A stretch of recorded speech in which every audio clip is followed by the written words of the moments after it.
Last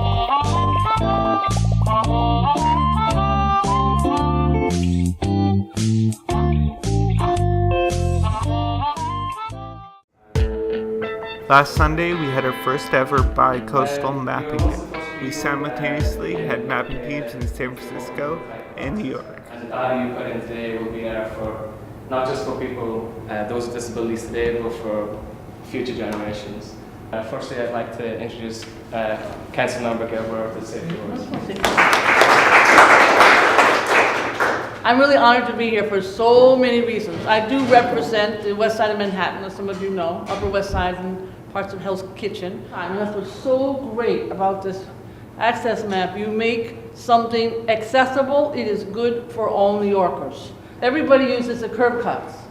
Who got the curb cuts? You got the curb cuts. It wouldn't be curb cuts for the strollers. Who got the elevators in the subway? You got the elevators in the subway. Who got the buses to be accessible? You got the buses to be accessible. Who's made the bathrooms so we can get in and out of it? You got the bathrooms.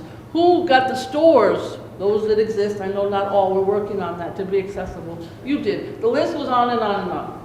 So this map, you can't imagine who's going to use this map. It's going to be everybody. Thank you very much. Congratulations.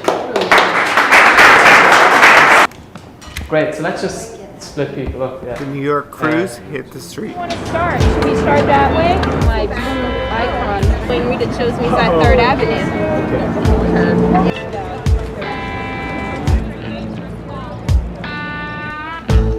They were the first ones to map with their AXS Map mobile web tool. Briefly, so what's the experience like so far doing the AXS Map? It makes me stop to think about the experience that other people are having, because I don't have to think about whether or not a door is too narrow or if there's a ramp or a step, and everyone around us is still going along with their daily lives. A real pleasure. Nice. All right, and then I submit. Okay.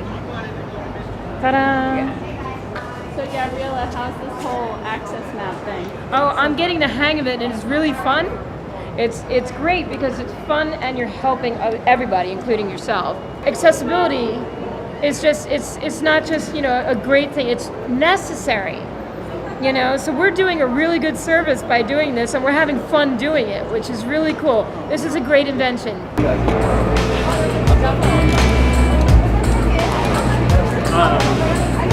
How was that place? It was actually pretty good. They had an accessible dressing room, and so they get 5 stars. What do you think about the whole AXS Map? I think it's something that should have been created many, many, many years ago. One of the main issues that I've had, whenever I tried to arrange dinners with friends, on several occasions, when I arrived to the restaurant, I learned that the restaurant wasn't accessible, and it kind of totally ruined our plans. So I've grown accustomed to calling ahead, to check in to see if places are accessible, but even calling ahead isn't enough. Usually when you get there, you realize that people just don't really know what accessibility means.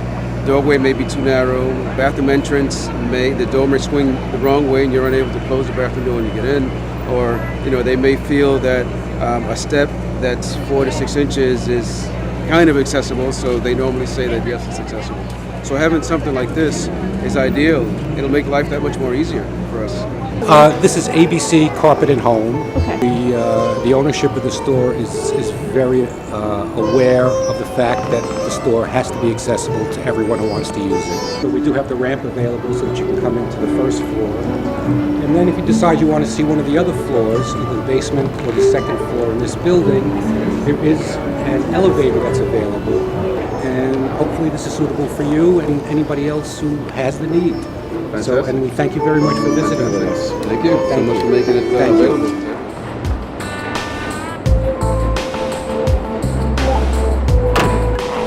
There are many things you can do to make your business accessible. So does that happen a lot, or? Actually, I've never seen a ramp that long in a city, so that doesn't happen a lot. And they did one. They got us in there. So what's their rating? Although I couldn't go up the ramp on my own, they had the manpower needed in order to make sure that I was able to gain access. So I would give them a 4. Okay, great. It's been pretty interesting to see what types of places are accessible in the city.